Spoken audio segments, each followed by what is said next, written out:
Shalom, salam podcast Eksposisi M116. Kita akan belajar tentang apa itu yang disebut dengan teologi historis. Teologi historis adalah studi tentang perkembangan dan sejarah doktrin Kristen seperti yang tersirat dalam namanya. Teologi historis adalah studi tentang perkembangan dan pembentukan doktrin Kristen yang hakiki sepanjang sejarah periode gereja perjanjian baru. Teologi historis juga dapat didefinisikan sebagai studi tentang bagaimana orang Kristen selama periode sejarah berbeda telah memahami berbagai subjek atau topik teologis seperti sifat Tuhan, sifat Yesus Kristus, sifat pekerjaan Roh Kudus, doktrin keselamatan, dan lain-lain. Studi teologi historis mencakup subjek-subjek seperti perkembangan kredo dan pengakuan iman, konsili gereja, dan ajaran sesat yang telah muncul dan telah ditangani sepanjang sejarah gereja. Seorang teolog historis mempelajari perkembangan doktrin-doktrin hakiki yang memisahkan kekristenan dari ajaran sesat dan aliran sesat. Para teolog sering membagi studi teologi historis ke dalam 4 periode. Yang pertama, periode patristik tahun 100 sampai 400 Masehi. Kedua, abad pertengahan dan Renaissance tahun 500 sampai 1500 Masehi. Ketiga, periode reformasi dan pasca reformasi tahun 1500 sampai 1750 Masehi. Dan keempat, periode modern dari tahun 1750 Masehi hingga saat ini. Tujuan teologi historis adalah untuk memahami dan menjelaskan asal-usul historis doktrin-doktrin utama kekristenan dan untuk melacak perkembangan doktrin-doktrin ini dari waktu ke waktu. Teologi ini meneliti bagaimana orang-orang memahami doktrin-doktrin yang berbeda sepanjang sejarah dan berupa memahami perkembangan doktrin-doktrin tersebut, mengenali bagaimana perubahan-perubahan dalam gereja telah mempengaruhi doktrin-doktrin yang berbeda, baik menjadi lebih baik atau menjadi lebih buruk. Teologi historis dan sejarah gereja adalah 2 subjek yang berbeda, tetapi saling terkait erat dan penting.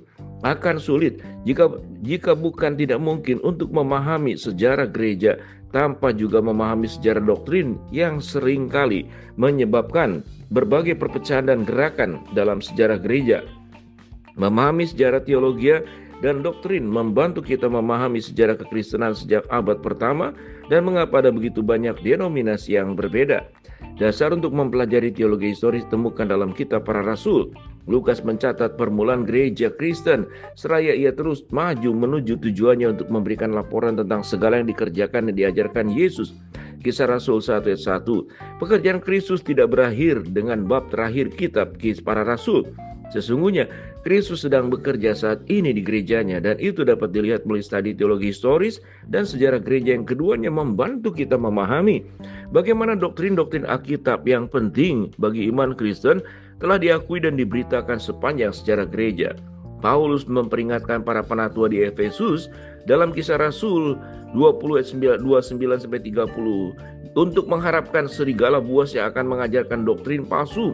Melalui studi teologi historis, kita melihat betapa benarnya peringatan Paulus saat kita mulai memahami bagaimana doktrin penting dan iman Kristen telah diserang dan dipertahankan selama lebih dari 2024 tahun sejarah gereja. Seperti bidang teologi lainnya, teologi historis juga terkadang digunakan oleh para sarjana liberal dan non-Kristen untuk meragukan dan menyerang doktrin penting dari iman Kristen, karena hanya merupakan ramuan manusia dan bukan kebenaran Alkitab yang diwahyukan secara ilahi sebagaimana adanya. Salah satu contohnya adalah dalam pembahasan tentang sifat Tritunggal Allah.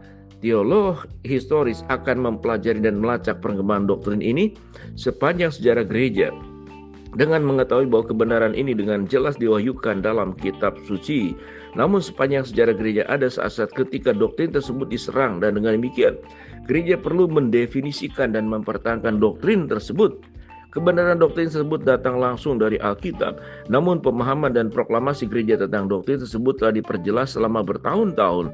Seringkali pada saat sifat Allah telah diserang oleh serigala-serigala buas yang Paulus peringatkan akan datang, beberapa orang Kristen bermaksud baik, tetapi salah arah ingin mengabaikan pentingnya teologi historis dengan mengutip janji bahwa Roh Kudus yang tinggal di dalam semua orang Kristen yang lahir baru akan memimpin kita kepada seluruh kebenaran. Yohanes 16 ayat 13.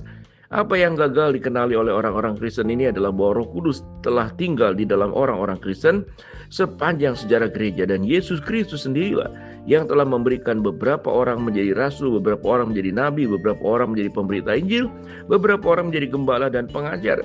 untuk memperlengkapi orang-orang kudus bagi pekerjaan pelayanan bagi pembangunan tubuh Kristus. Efesus 4 ayat 11-12. Ini termasuk tidak hanya mereka yang diberikan pada generasi ini, tetapi juga mereka yang dihabiskan Kristus sepanjang sejarah gereja. Adalah bodoh untuk percaya bahwa kita tidak perlu belajar dan banyak pria berbakat yang mendahului kita. Sebuah studi yang penerapan teologi sejarah yang benar membantu kita mengenali dan belajar dari para guru dan pemimpin Kristen dari abad-abad yang lalu. Melalui studi sejarah gereja dan teologi sejarah, orang Kristen yang lahir baru didorong melihat bagaimana Tuhan telah bekerja sepanjang sejarah. Di dalamnya kita melihat kedaulatan Tuhan atas segala sesuatu yang ditampilkan dan kebenaran bahwa firman Tuhan bertahan selamanya. Mazmur 119 ayat 160, mempelajari teologi sejarah sebenarnya tidak lebih sekedar mempelajari Tuhan dan bekerja. Yang bekerja itu juga membantu mengingatkan kita tentang pertempuran rohani yang selalu ada antara setan dan kebenaran firman Allah. Ini menunjukkan kepada kita dari sejarah banyak cara dan bentuk yang digunakan setan untuk menyebarkan doktrin palsu di gereja. Seperti yang diperingatkan Paulus kepada penatua di Efesus, studi teologi sejarah dan sejarah gereja juga menunjukkan bahwa kebenaran firman Tuhan telah tetap menang.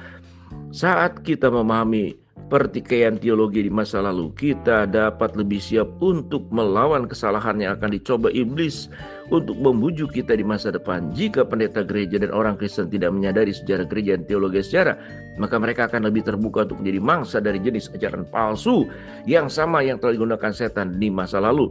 Teologi sejarah, jika dipahami dan diterapkan dengan benar, tidak mengurangi otoritas dan kecukupan Alkitab.